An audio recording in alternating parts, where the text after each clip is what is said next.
नमस्कार दोस्तों, आज 7 मार्च 2026 है।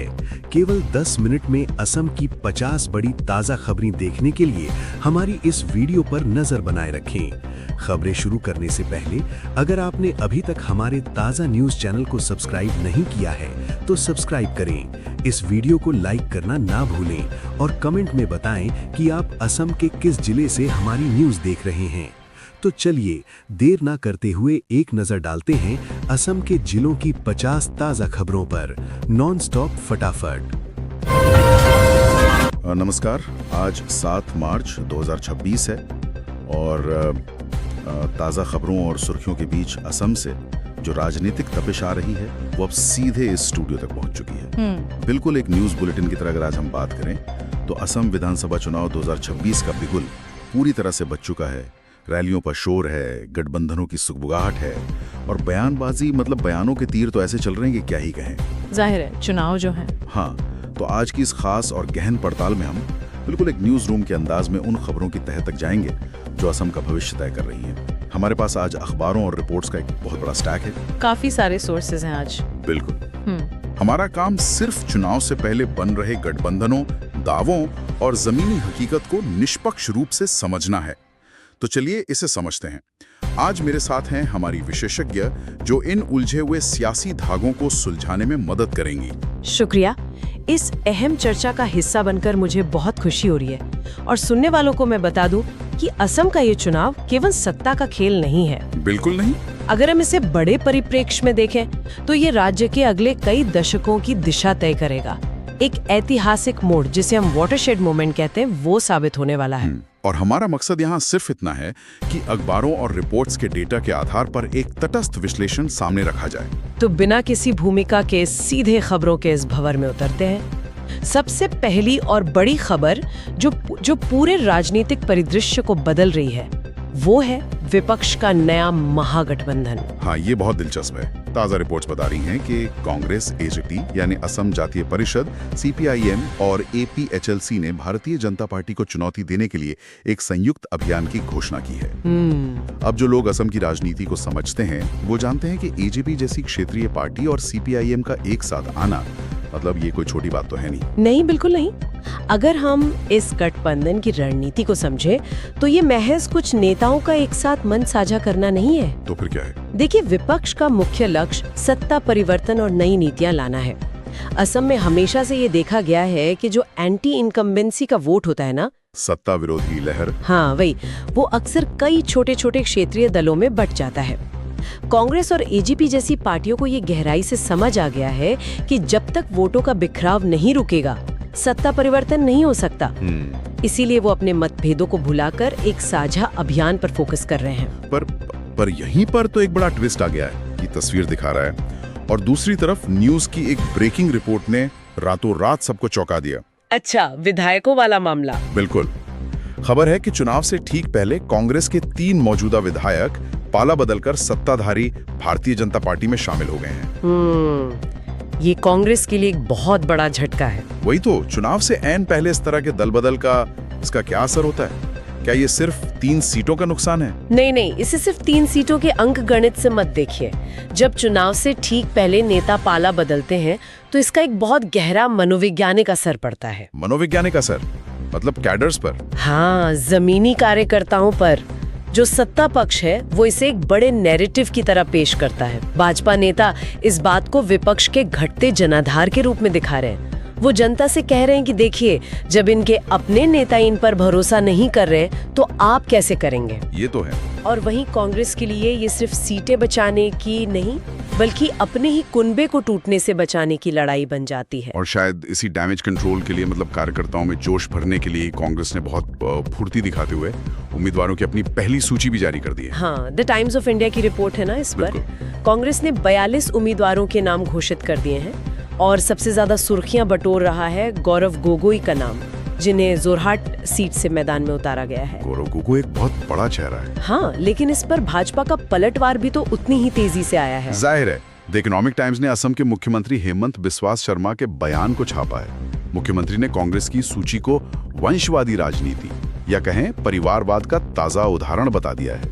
परिवारवाद का आरोप। हाँ, उनका सीधा वार ये है कि कांग्रेस आज भी अपने पुराने परिवारों से बाहर नहीं निकल पाई है। चुनाव के वक्त इसे एक हथियार की तरह इस्तेमाल किया जाता है। लेकिन यहाँ एक निष्पक्ष चर्चा की गुंजाइश भी तो बनती है। बिल्कुल। एक तरफ कांग्रेस का तर्क हो सकता है कि वो जमीनी नेतृत्व तैयार कर रहे हैं या जीतने की क्षमता, जिसे विनेबिलिटी कहते हैं, उस पर फोकस कर रहे हैं, क्योंकि गौरव गोगोई का अपना एक जमीनी जनाधार तो है ही। सही कहा। और दूसरी तरफ भाजपा का वंशवाद का आरोप है। लेकिन इन बयानों से इतर जो दिलचस्प बात है वो ये कि दोनों ही पार्टियां जिला स्तर पर नई समितियां बना रही हैं। संगठन को मजबूत करने की कोशिश। बिल्कुल।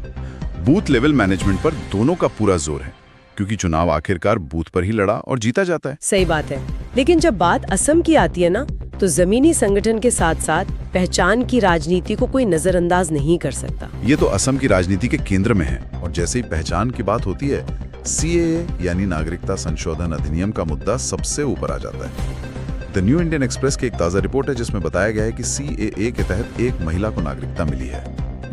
और इस एक घटना ने राज्य में एक नई राजनीतिक बहस छेड़ दी है। इस मुद्दे की गहराई में जाना बहुत जरूरी है। असम में पहचान, भाषा का संरक्षण और भूमि अधिकार ये हमेशा से बेहद संवेदनशील विषय रहे हैं। बिल्कुल। CAA के तहत दी गई एक नागरिकता सिर्फ एक खबर नहीं है, ये असमिया उपराष्ट्रवाद और क्षेत्रीय पहचान की उन चिंताओं को फिर से सतह पर ला देती है जो पिछले कई सालों से सुलग रही हैं। और अल्पसंख्यक और ध्रुवीकरण का मुद्दा भी तो इसी से जुड़ा है। इसी पहचान के मुद्दे में एक और एंगल है जो थोड़ा चौंकाने वाला है। कौन सा एंगल? इंडिया टुडे NE की रिपोर्ट में असम के मुख्यमंत्री का एक दावा है। वो कह रहे हैं कि राज्य के स्वदेशी मुस्लिम समुदाय के लोग अब भारतीय जनता पार्टी का समर्थन कर रहे हैं। अच्छा। यहाँ तक कि वो चुनाव फंड में आर्थिक सहयोग भी दे रहे हैं। ये बात तो आम धारणा के काफी उलट लगती है।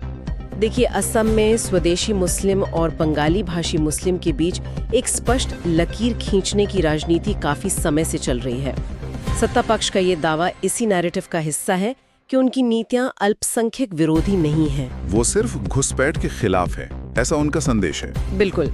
लेकिन अगर हम लोकमत टाइम्स की एक दूसरी खबर पर गौर करें तो कहानी और भी उलझ जाती है। हाँ, रायजोर दल के नेता अखिल गोगोई वाला बयान। बिल्कुल। अखिल गोगोई ने बहुत गंभीर आरोप लगाया है कि भाजपा राजनीतिक लाभ के लिए पर्दे के पीछे से AIUDF को अप्रत्यक्ष रूप से मदद कर रही है। बदरुद्दीन अजमल की पार्टी को। हाँ। अब सुनने वालों के लिए तो ये एकदम पजल हो गया। एक तरफ स्वदेशी मुसलमानों का समर्थन मिलने का दावा और दूसरी तरफ AIUDF के साथ छुपी हुई सांठगांठ का आरोप। राजनीति में इसे वोट कटवा रणनीति कहा जाता है। आरोप ये है कि AIUDF अगर मजबूती से चुनाव लड़ती है तो वो सीधा कांग्रेस और उसके सहयोगियों का अल्पसंख्यक वोट काटेगी, जिससे विपक्ष की वोटों का ध्रुवीकरण हो जाए और वो आपस में ही बढ़ जाएं। बिल्कुल। और इसका सीधा फायदा सत्ता पक्ष को मिल सकता है। क्या बात है। समीकरण तो सच में बहुत पेचीदा है और इन समीकरणों में एक और क्षेत्र है जो अक्सर सरकार बनाने में अहम भूमिका निभाता है, बोडोलैंड। बोडोलैंड का प्रभाव तो हमेशा से निर्णायक रहा है। नॉर्थ ईस्ट लाइव की खबर बता रही है कि कोकराझार सीट पर उम्मीदवारों को लेकर भारी अंदरूनी मतभेद उभरे हैं। एक सीट का ये विवाद इतना महत्वपूर्ण क्यों है? क्योंकि बोडोलैंड क्षेत्र के समीकरण पूरे राज्य के नतीजों को प्रभावित करते हैं। वहाँ की क्षेत्रीय पार्टियों के अंदर का मतभेद एक अहम सवाल खड़ा करता है कि क्या गठबंधन अपनी एकजुटते चुनाव के दिन तक बनाए रख पाएंगे। सही कहा। चलिए इन बड़े राजनीतिक दावों और गठबंधनों से थोड़ा बाहर निकलते हैं और जमीन की तरफ चलते हैं। जमीनी मुद्दों की बात करना बहुत जरूरी है। आखिर जनता क्या चाहती है? प्रतिदिन और इंडिया टुडे NE की रिपोर्ट्स बताती हैं कि छात्र संगठन और नागरिक समूह बेरोजगारी, शिक्षा नीति और युवाओं की भागीदारी की मांग को लेकर बहुत मुखर हैं। विपक्ष ने इन्हीं जमीनी मुद्दों को अपना सबसे बड़ा हथियार बनाया है। हाँ, विपक्ष का सीधा आरोप है कि सरकार भूमि अधिकार, विस्थापन, महंगाई और कानून व्यवस्था के मोर्चे पर पूरी तरह विफल रही है। उनका कहना है कि भाजपा विकास से ध्यान भटकाने के लिए जानबूझकर धर्म और पहचान की राजनीति कर रही है। और प्रशासन के दुरुपयोग का भी आरोप लगाया गया है। लेकिन सत्ता पक्ष बैकफुट पर नहीं है। अगर हम भाजपा के दावों का विश्लेषण करें तो उनका लक्ष्य इस बार 100 से अधिक सीटें जीतने का है। 100 से अधिक, ये तो काफी बड़ा दावा है। बिल्कुल। उनका दावा है कि पिछले 5 वर्षों में असम के इंफ्रास्ट्रक्चर और निवेश में भारी सुधार हुआ है। सड़कें और पुल बने हैं। हाँ, और उनका कहना है कि ग्रामीण क्षेत्रों में विकास योजनाओं से बदलाव आया है और राज्य में शांति स्थापित हुई है। लेकिन विकास के इस तस्वीर में कुछ स्थानीय मुद्दे भी हैं जो चुनाव के केंद्र में आ गए हैं, जैसे कि बाढ़ नियंत्रण, असम में बाढ़ हर साल की त्रासदी है। और कृषि का मुद्दा भी है। बिल्कुल। इसके अलावा चाय बागान मजदूरों के लिए किए जा रहे वादे भी इस चुनाव में अहम हैं। महिला सुरक्षा को लेकर भी काफी बहस हो रही है। ये सभी ऐसे मुद्दे हैं जो सीधे आम मतदाता को प्रभावित करते हैं। और आम मतदाता तक पहुंचने का तरीका भी अब बदल गया है। चुनाव आयोग की तैयारी तो चली रही है, लेकिन डिजिटल अभियान भी जोरों पर है। रैलियों और रोड शो के साथ साथ अब सोशल मीडिया का इस्तेमाल बहुत तेजी से हो रहा है। व्हाट्सएप, फेसबुक और छोटे छोटे वीडियो क्लिप्स के जरिए सीधा वोटर्स के फोन तक पहुंचा जा रहा है। प्रशासनिक हलचल भी तेज है। चुनाव आयोग अधिकारियों के साथ लगातार बैठकें कर रहा है। और मतदाता सूची के पुनरीक्षण यानी वोटर लिस्ट के रिवीजन को लेकर भी राजनीतिक दलों के बीच आरोप प्रत्यारोप चल रहे हैं। एक बात जो साफ दिख रही है वो ये कि सभी दल युवा मतदाताओं को लुभाने में लगे हैं। युवाओं को टिकट देने और उनके लिए स्किल डेवलपमेंट के वादे किए जा रहे हैं। तो अगर हम इस पूरी चर्चा को समेटें तो क्या निष्कर्ष निकलता है? देखिए, अगर आज के इस विश्लेषण का एक त्वरित और निष्पक्ष सार निकालें तो 2026 का यह विधानसभा चुनाव गठबंधन की राजनीति, पहचान के मुद्दों और विकास के दावों के बीच एक बेहद कड़ा मुकाबला होने वाला है। एक तरफ विपक्ष का महागठबंधन है और दूसरी तरफ सत्ता पक्ष का विकास और शांति का दावा। और इसके बीच में दल बदल, वंशवाद की बहस और बोडोलैंड के समीकरण भी है। चुनाव बहुत ही दिलचस्प मोड़ पर है। बिल्कुल। और जब हम इस गहन विश्लेषण के आखिरी पड़ाव पर हैं, तो स्रोतों से निकलकर एक बहुत ही विचारोत्तेजक सवाल सामने आता है। वो क्या? सवाल ये है कि जब चुनाव की ये धुआंधार रैलियां खत्म हो जाएंगी और नई सरकार सत्ता में आएगी, तो क्या वो नीतियां जो कागजों पर बहुत अच्छी लगती हैं, सच में उस आम इंसान के आंसू पहुंच पाएंगी जो हर साल बाढ़ में अपना घर खो देता है? ये एक बहुत बड़ा सवाल है। क्या आखिर में जीत सिर्फ पहचान की राजनीति की होगी या उस जमीनी हकीकत की जहां विकास और रोजगार की दरकार है? सुनने वालों के लिए ये सोचने वाली बात है। बिल्कुल।